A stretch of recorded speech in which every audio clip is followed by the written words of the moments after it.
اعوذ باللہ من الشیطان الرجیم بسم اللہ الرحمن الرحیم۔ ویورز السلام علیکم۔ ویورز میں ہوں آپ کا میزبان سید احمد سمیع اور آپ دیکھ رہے ہیں سید احمد سمیع یوٹیوب چینل راولپنڈی اسلام آباد سے۔ ویورز سب سے پہلے بات وہی کروں گا کرونا کی۔ تو جیسا کہ آپ کو معلوم ہے کہ کرونا بر وقت جو حکومتی اقدامات ہیں گو کہ عوام نے ان پہ پوری طرح عمل نہیں کیا، یعنی کہ مزدوروں کو بھی لاک ڈاؤن میں مزدوریاں یاد آ جاتی ہیں، جو جسے کہتے ہیں کہ جو سرمایہ دار ہیں ان کو اپنی فیکٹریاں یاد آ جاتی ہیں، جو دکاندار ہیں ان کو اپنی دکانیں یاد آ جاتی ہیں۔ لیکن بہرحال اوورآل یہ ہے کہ جسے شرح اموات میں بھی کمی آنا واقع ہو گئی ہے اور جو ایکٹیو کیسز ہیں وہ بھی 4.4 کی پوزیشن پہ آ گئے ہیں، تو یہ ایک بہت اچھی خبر ہے پاکستان کے لیے۔ تو ویسے تو یہ جو ہمارے لوگ ہیں، دکاندار ہیں اور یہ اس طرح کے جو بھی کاروباری لوگ ہیں، انہوں نے کوئی کسر اٹھا نہیں رکھی کہ کرونا کسی طریقے سے بڑھی جائے، ختم نہ۔ اس کے اندر ایک سبرشن بھی پھیلایا جا رہا ہے۔ سبرشن کیا ہے کہ جی کوئی اپنی وہ جسم سے لائٹیں جلا کر دکھانا شروع کر دیتا ہے کہ جی میں ویکسین لگایا تو میرے جسم سے لائٹیں جل گئی۔ تو اس سے بہتر ہے کہ پورے پاکستان کے اندر ویکسین لگا دی جائے، تو بجلی کی تو ضرورت ہی نہیں رہے گی، لائٹیں بھی جل جائیں گی، اے سی بھی چل جائیں گے، اور یعنی کہ 5-7 بندے جس گھر کے 8 افراد ہوں وہ ایک دوسرے سے کنیکٹ ہو گئے اے سی چلا دیں۔ تو یہ ٹوٹل ٹوپی ڈرامے جو تھے یہ اپنی موت آپ مر رہے ہیں۔ اور میں آپ کو ایک ویڈیو میں بتا چکا ہوں کہ میں خود بھی ویکسینیشن کرا چکا اور میں نے اپنی وائف کی بھی ویکسینیشن کرائی ہے۔ تو اگر یہ جو ایک افواہ اڑی ہوئی تھی اور انٹرنیشنل سطح کے اوپر کہ جناب اس سے 2 سال بعد مر جائیں گے، تو دیکھیں کرونا سے بھی مرنا ہی مرنا ہے، تو چلو ویکسین لگا کے کم از کم یہ تو گارنٹی دے رہے ہیں کہ 2 سال۔ تو میں آپ کو یہ بتانا چاہتا ہوں کہ ایسی کوئی بات نہیں ہے، زیادہ سے زیادہ ویکسین لگائیں، زیادہ سے زیادہ افراد جو ہیں وہ ویکسین لگائیں، یہ بہت اچھی چیز ہے۔ اور جس طریقے سے بچپن میں ہمارے اسکولوں میں آ کے وہ ٹیکے لگائے جاتے تھے، ٹیم آتی تھی خسرہ سے، ان دوسری تیسری چیزوں سے، اور جو پاکستان سے جڑ سے ختم ہو گئی وہ چیزیں، اسی طریقے کرونا بھی ویکسین ہے اور یہ ویکسین لازمی لگوائیں۔ اب آتے ہیں ذرا سیاسی خبروں کی جانب۔ تو سیاسی خبروں میں سب سے پہلے تو یہ ہے کہ آج جیسا کہ آپ کو معلوم ہے کہ عمران خان صاحب نے کوئٹہ کا دورہ کیا اور وہ زیارت گئے جو قائد اعظم کی ریزیڈنسی تھی۔ اچھا لوگ اس کو پریزیڈنسی کہتے ہیں، یہ پریزیڈنسی نہیں، یہ ریزیڈنسی لفظ ہے۔ قائد اعظم جہاں پہ جا کے رہے تھے اپنے آخری ایام کے اندر، انہوں نے وہاں پہ بڑا اچھا ایک خطاب کیا، اور خطاب کے اندر بلوچستان کے جو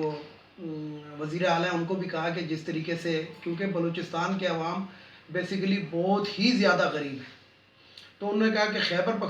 پختونخوا کے اندر 100% آبادی کو صحت کارڈ دے دیا گیا ہے، پنجاب کے اندر بھی 50% دے دیا گیا، اور اس سال کے آخر تک کوشش ہے کہ 100% افراد کو دے دیا جائے صحت کارڈ۔ تو اس طرح آپ بلوچستان کے اندر بھی یہ کریں تاکہ وہاں کے جو غریب لوگ ہیں اور غریب عوام ہیں ان کو صحت کی سہولت میسر ہو سکے۔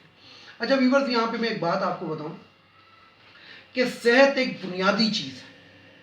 اگر آپ صحت مند ہیں تو آپ مزدوری کر سکتے ہیں، اگر آپ صحت مند ہیں تو آپ کاروبار کر سکتے ہیں، اگر آپ صحت مند ہیں تو آپ سب کچھ کر سکتے ہیں۔ تو صحت سب سے پہلا جو جز ہے وہ صحت ہے، اور صحت اگر حکومت، اب ظاہری بات ہے کہ یہاں پہ اس قسم کے ہاسپٹلز ہیں، حکومت کے پاس تو اتنے ذرائع نہیں ہیں کہ وہ پورے پاکستان میں ہاسپٹلز کا جال بچھا دے۔ 35 سال حکومت کر کے گئے ہیں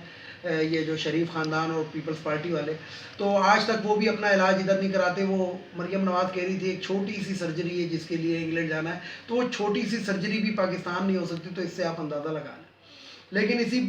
کے مقابلے میں جو پرائیویٹ ہاسپٹلز ہیں وہ بہرحال کچھ نہ کچھ کر رہے ہوتے ہیں۔ تو بات یہ ہے کہ ایک شخص کو بنیادی سہولت جب آپ دے دیں کہ جناب تمہارا 10 لاکھ روپے تک یا 7.5 لاکھ روپے تک آپ کسی بھی ہاسپٹل کے اندر جا کے علاج کرائیں، تو یہ بہت اچھی بات ہے۔ اور اس سے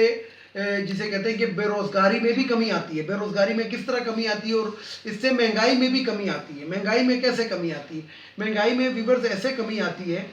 کہ ایک شخص ہے، غریب ہے، دیہڑی دار ہے،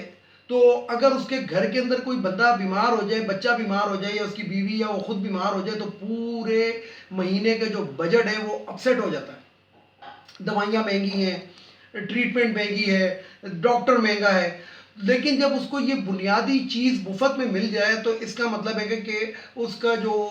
گھر کا جو راشن ہے وہ اسٹیبل رہتا ہے گا، یعنی کہ اس کو ایکسٹرا پیسے خرچ کرنے کی، یعنی کہ اپنی جیب سے پیسے لگانے کی ضرورت نہیں ہے، وہ گورنمنٹ ادھر سے پے کرتی ہے، اور یہ ایک بہت اچھا اقدام ہے، اور یہ بڑے بڑے ملکوں میں نہیں ہے، اور پاکستان کے اندر یہ شروع کیا گیا ہے، تو یہ میں کہوں کہ یہ ریاست مدینہ کی جانب پہلا قدم اگر میں کہوں تو یہ میں غلط نہیں کہوں گا۔ اب آتے ہیں ذرا اپوزیشن کی جانب۔ شہباز شریف جو ہے، شہباز شریف، اس کا گروپ کھل کے سامنے آ چکا ہے، اور وہ سرے عام جو مریم کا جو گروپ ہے اس کو جناب لام تان کر رہا ہے کہ جناب تم یہ جو فوج کے خلاف جو تم لوگوں نے بیانیہ اپنایا ہوا ہے یہ غلط ہے، اور یہ مطلب اب یہاں تک آ گئی ہے، بلکہ ایون کہ وہ جو گروپ ہے وہ کہتا ہے کہ جناب فوج کے ساتھ صلح بھی کر لو۔ لیکن میں یہاں پہ پھر پاک فوج کے جو سرکردہ رہنما ہیں، جو لیڈرز ہیں، جو بڑے بڑے لوگ ہیں، میں ان سے ایک بات کہوں گا کہ فوج جو ہے یہ کسی کے گھر کی لونڈی نہیں ہے کہ جب چاہے بے عزتی کر دی اور جب چاہے جناب گلے لگا لیا، تو ان کو بھی اپنا ایک لائحہ عمل تیار کرنا پڑے گا۔ اول تو فوج کا عمل دخل ہی نہیں ہے سیاست کے اندر، جب یہ جیت جاتے ہیں تو کہتے ہیں کہ نہیں جی ہم تو بالکل ٹھیک ٹھاک الیکشن کر کے جیتے ہیں، اور پھر یہ بعد میں ہارتے ہیں تو کہتے ہیں کہ جناب ہمیں تو باقاعدہ گرین سگنل مل چکا تھا، ہم نے تو کابینہ بھی ڈیسائیڈ کر لی تھی، تو کس کے کہنے پہ ڈیسائیڈ کی تھی، کس سے ملے تھے، کس سے ملاقات کی تھی، یہ آگے سے نہیں بتاتے ہیں، یعنی کہ یہ صاف چھپتے بھی نہیں، سامنے آتے بھی نہیں، یہ ان لوگوں کی وہ والی مثال ہے۔ اب میں آپ کو ایک اور بات بتاؤں کہ ایک سوچے سمجھے منصوبے کے تحت، جس کے اندر وہ جسے کہتے ہیں دین فروش مولوی مریم نواز شریف، شہباز شریف، احسن اقبال، اور وہ جو پہاڑی خچر ہے شاہد خاقان، یہ تمام شامل ہیں کہ فوج کو بدنام کرنے کے لیے دوبارہ اسی طریقے سے کوئی بیانیہ اٹھایا جائے، جس کے اندر وہ آپ کو پتہ ہے کہ وہ جو ایک ڈیپ پاکٹ صحافی ہے، لفافہ صحافی، اور اس کو جتنی لام تان اس کو ہو رہی ہے، یقین جانے ویور، اگر اتنی بے عزتی آپ اپنے محلے کے کتے کی کرتے ہیں تو کتا محلہ چھوڑ کے بھاگ جائے، لیکن بہرحال بغیرت ہی ہوتے ہیں۔ اسی کے باپ نے بنگلہ دیش بننے کے اندر اپنے کالموں میں کیا کیا لکھتا ہے، اور وہی اس کا بیٹا ہے۔ دراصل نام جو ہے، نام بہت اہمیت رکھتا ہے، میر جعفر میر صادق مسلمانوں کی تاریخ کے جسے کہتے ہیں کہ سبق آموز نام ہے، اور آج کل جو ہے آپ کو پتہ ہی ہے کہ یہ خالد میر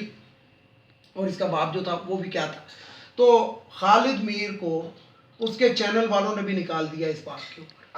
اور اس کا پروگرام بھی بند کر دیا گیا۔ اب وویلا یہ کیا جائے گا کہ یہ کسی کے کہنے پہ بند کیا گیا ہے۔ او بھائی، بات یہ ہے کہ ہر بندے نے کام کرنا ہے، اور ہر بندے نے پیسہ کمانے کے لیے چینلز کھولا ہوا ہے۔ میر شکیل الرحمان اتنا بچہ نہیں ہے گا کہ تم نے جو بکواس کی ہے اس کے بعد بھی وہ تمہیں پروگرام جاری رکھنے دیتا، تو یہ کسی کے کہنے پہ نہیں ہے، بلکہ اپنی خفت چھپانے کے لیے میر شکیل کے اوپر بھی آپ کو پتہ ہے بڑے کیسز ہیں گے، اور بڑا قبضہ گروپ ہے، بہت قبضہ مافیا ہے یہ بھی، تو اس نے اپنے مزید کسی پھندے میں پھنسنے کے لیے اس نے اقدام اٹھایا ہے، اس کے اندر کسی ادارے کا یا کسی اس کا ہاتھ نہیں ہے۔ تو بات یہ ویورز کہ میں جو آپ کو بتا رہا تھا کہ فوج کے خلاف ایک سوچا سمجھا دوبارہ پروپیگنڈا کرنے کی کوشش کی گئی ہے، اور اس کے اندر ایک خاموش قسم کا جو شیطان ہے گا نا، وہ مولانا فضل الرحمان ہے۔ یہ جو ڈائیو کر کے بیٹھا ہوا ہے نا، یعنی کہ چھپ کے جو بیٹھا ہوا ہے، یہ راتوں کو اسلام آباد کے چکر لگاتا ہے اور رات کے اندھیرے میں ہی واپس چلا جاتا ہے۔ میں نے اپنی ایک ویڈیو میں بتایا تھا نا کہ یہ رات ہی کو کھسک لیا تھا یہاں سے۔ یہ ایک ایسی چالیں چلنے میں مصروف ہے، کیونکہ حکومت میں تو رہا ہے یہ 35 سال، طریقے تو ان کو سارے آتے ہیں، کس کو ملانا ہے، کس کو کیا کرنا ہے، کس سے ملاقات کرنی ہے، لیکن اب مسئلہ یہ ہے کہ اب یہ وہ والا دور ان کا ختم ہو گیا، جو انہوں نے لوٹ مار کی تھی نا، جے یو آئی کی حکومت جب صوبہ سرحد کے اندر بنی تھی، تو جو انہوں نے لوٹ مار کی تھی، اب وہ اس لوٹ مار کا دور ختم ہو گیا، اور اب ان کو کوئی ماننے کے لیے بھی تیار نہیں ہے، اور جو ان کے لوگ تھے جو انہوں نے بھرتی کرا کر اور جسے کہتے ہیں کہ ان پوسٹوں کے اوپر لے کے آئے تھے، ان کو بھی ان کا مستقبل پتہ لگ گیا، اس لیے وہ بھی ان کا ساتھ دینے کے لیے اب تیار نہیں ہو رہے، گو کہ یہ کوشش بہت کر رہے ہیں۔ یعنی کہ دیکھیں ویور، پاکستان پیپلز پارٹی اور نون لیگ، انہوں نے جس طرح ملک کو لوٹا، لیکن یہ پری پلان طریقے سے لوٹا، ان کے ساتھ نیچے والا طبقہ ملا ہوتا تھا، وہ ان کو طریقے بتاتا تھا، لیکن یہ جو مولویوں نے ملک کو لوٹا ہے، ان کا کوئی طریقہ مریقہ نہیں آیا، یہ تو کہتے تھے پر لوٹ لو، لیکن اب مسئلہ یہ ہے کہ ان کے اوپر ہاتھ ڈالو تو یہ ساتھ میں دین کا وہ لے آتے ہیں کہ جناب مولوی صاحب، مولانا صاحب اور مدرسے کے امام صاحب، یعنی کہ یہ مولوی حضرات جو ہے یہ دین کے پیچھے اور اسلام کے پیچھے اس لوٹ مار کو چھپانے کی کوشش کر رہے ہیں، اور اسی وجہ سے ان کے اوپر ابھی تک ہاتھ ہے، لیکن یہ ڈلے گا ہاتھ۔ یہ میں آپ کو بتا دوں کہ خان جو ہے، جتنا اس ٹریجڈی ہم اس کی سمجھ سکیں اور جو ہم اس کو سمجھ رہے ہیں اور جتنا ہم اس کو جانتے ہیں، جب بھی خان اسمبلی توڑے گا، اسمبلی ٹوٹنے سے پہلے بڑے بڑے برج گریں گے اور بڑے بڑے لوگ سلاخوں کے پیچھے ہوں گے۔ یہ میں اپنی ایک پہلے بھی ویڈیو میں کہہ چکا ہوں۔ اور یہ جو شہباز شریف ہے نا، جو حبیب جالب کی جو غزلیں گا رہا تھا اور ابھی بھی گاتا ہے، اب اس کے اوپر بھی کوئی اچھا مزے کی بات یہ ہے کہ ویورز کہ اس نے یہ بات کہہ دی تھی، یعنی کہ جو حبیب جالب کی غزلیں گاتا تھا شہباز شریف، آپ اس غزلوں کو ذرا غور سے سنیں۔ یہ کہتا تھا میں نہیں مانتا، میں نہیں مانتا، اس کا مطلب یہ نیب کو نہیں مانتا، اس کا مطلب یہ عدالتوں کو نہیں مانتا، اس کا مطلب یہ قانون کو نہیں مانتا، اس کا یہ مطلب تھا، اس کا یہ مطلب نہیں تھا۔ نہیں، حبیب جالب صاحب نے تو کسی اور چیز کے اندر کہا تھا، لیکن اس نے اس تناظر کے اندر یہ باتیں کی کہ میں نہیں مانتا، میں نہیں مانتا۔ تو بہرحال شہباز شریف کے جو شر تھے وہ تو جاری ہیں، لیکن شو بازیاں ختم ہو چکی ہیں، شو بازیاں دم توڑ گئی۔ وہ جو ہیڈ پہننا، چشمہ لگانا، اور مزے کی بات یہ ہے کہ یہ 3-4 دفعہ چیف منسٹر رہا ہے پنجاب کا، اور اب جب قانون کے دائرے کے اندر اور قانون کی گرفت میں آنے لگا تو کہتا ہے میں تو سینس لیس ہوں، میرا تو دماغ ہی کام نہیں کرتا ہے۔ تو میں تو حیرت کرتا ہوں پنجاب کے ان لوگوں سے کہ جو اس قسم کے پاگل شخص کو اپنے اوپر انہوں نے، جو خود کہہ رہا ہے کہ میں پاگل ہوں، اور اپنی بیوی کا بھی کہہ رہا ہے کہ میری بیوی بھی، وہ تو کسی کو پہچاننے سے انکار کر دیا، نہیں کر، مطلب پہچان ہی نہیں سکتی۔ اب پتہ نہیں اس کو پہچانتی ہے کہ نہیں، یہ ہمیں نہیں پتہ۔ ویڈیو کو لائک کریں، شیئر کریں، سبسکرائب کریں، بیل آئیکن کے بٹن کو ضرور دبائیے گا تاکہ میری نیکسٹ ویڈیو آپ کو مل سکے۔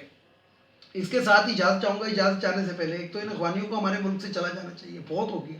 40 سال سے ہم ان کو برداشت کر رہے ہیں، ایک نسل ہماری جوان ہو گئی ہے، اور ویورز یہ جو 40 سال سے اخوانی ادھر رہ رہے ہیں، تقریباً 30 لاکھ تو رجسٹرڈ ہیں اور یہ 40 لاکھ سے بھی زیادہ ہیں۔ یہ جس طرح پاکستان کو لوٹ رہے ہیں یہ کوئی سمجھ ہی نہیں سکتا۔ یہ لائیو اسٹاک بہت بڑی تعداد کے اندر پر ڈے کی بنیاد پہ اسمگل کر کے افغانستان کو لے کے جا رہے ہیں۔ لائیو اسٹاک میں بھیڑ، بھینسیں، بکریاں اور یہ چیزیں ہوتی ہیں۔ یہاں سے یہ سیمنٹ، سریا، آٹا، چینی، یہ سب سے بڑی اسمگلنگ یہ لوگ کر رہے ہیں۔ اور میں نے پہلے بھی ایک دفعہ کہا تھا کہ اگر کسی کو شک ہو تو صرف پشاور کے رنگ روڈ پہ جا کے کسی بھی جگہ پہ 1 گھنٹہ کھڑا ہو کر دیکھ لے کہ یہ اخوانی کس طرح اسمگلنگ کر رہے ہیں۔ اوپر 50 سیمنٹ کی بوریاں ہوں گی اور نیچے جو ہوگا وہ آپ کو پتہ لگے۔ اسی طریقے سے جو خواتین کی مخصوص نشستیں، قومی اسمبلی، صوبائی اسمبلی، سینٹ، یہ ختم ہونی چاہیے۔ یہ مفت میں 40% منظور نظر خواتین make up, lipstick, nail polish لگا کر آ جاتی ہیں، اور جناب ان کا کوئی کام نہیں۔ ہاں ٹھیک ہے، اس میں کوئی بزرگ سیاستدان ہے تو وہ ماننے کی بات ہے، لیکن ان کو بھی سلیکٹ ہو کر نہیں آنا چاہیے، ان کو بھی الیکٹ ہو کر آنا چاہیے۔ تو حکومت کو حکومت سازی کا وہ قانون سازی کرنی چاہیے، اور یہ جو ڈیکوریشن پیس ہے 40%، یہ ہماری اسمبلیوں کے اندر نہیں ہونے چاہیے۔ یہ ہمارے ملک پہ، ہماری قوم پہ، ہمارے خزانے پہ بوجھ ہے۔ تیسرا، ایک بھگوڑا جو یہاں سے 28 دن کے لیے دوائی لینے کے لیے انگلینڈ گیا تھا۔ اچھا، انگلینڈ کے ڈاکٹر کتنے نالائق ہیں، میں تو یہ سوچتا ہوں۔ پاکستان کے اندر جو فتائی ڈاکٹر بیٹھا ہوتا ہے کسی دیہات کے اندر، پنجاب کے یا کسی جگہ پہ بیٹھا ہوتا ہے، جس کے پاس کوئی ڈگری شگری نہیں ہوتی، اس کو 10-15 دوائیوں کے نام ہوتے ہیں، وہ اتنے دن میں تو مریض کو ٹھیک کر دیتا ہے۔ لیکن یہ انگلینڈ کے اندر 28 دن کے لیے گیا تھا، آج 1.5 سال سے اوپر ہو گیا، یہ نہیں آ رہا۔ تو اس بھگوڑے کو نون لیگ والوں کا کام ہے کہ واپس لائیں، اور اسحاق ڈار کو شاہد خاقان عباسی واپس لائے۔ اس نے اپنے پرسنل طیارے کے اندر ایک قومی مجرم کو بگایا تھا۔ اور سب سے آخر میں یہ جو جسٹس قاضی فائز عیسیٰ صاحب ہے، جو اس صحافی سے بھی ملنے چلے گئے جو زخمی ہوا تھا، جو مولانا کا پری پلان تھا، اور اس میں شہباز شریف بھی گیا، تو یہ تو اب کھل کے ہی سامنے آ چکے ہیں۔ تو اس کو جو ہے اسٹیپ ڈاؤن کرنا چاہیے خود، اور اگر خود نہیں کرے تو سپریم کورٹ کے معزز ججز کا، سینئر ججز کا کام ہے کہ اس کو اسٹیپ ڈاؤن کرائیں اور اس کے اوپر یہ مقدمہ جو ہے فیئر اینڈ فیئر چلائیں۔ اس کے ساتھ ہی ویورز اجازت چاہوں گا تمام دیکھنے والے سننے والوں کو۔ اللہ حافظ، اور آخر میں وہی نعرہ، پاکستان زندہ باد، پاک فوج پائندہ باد۔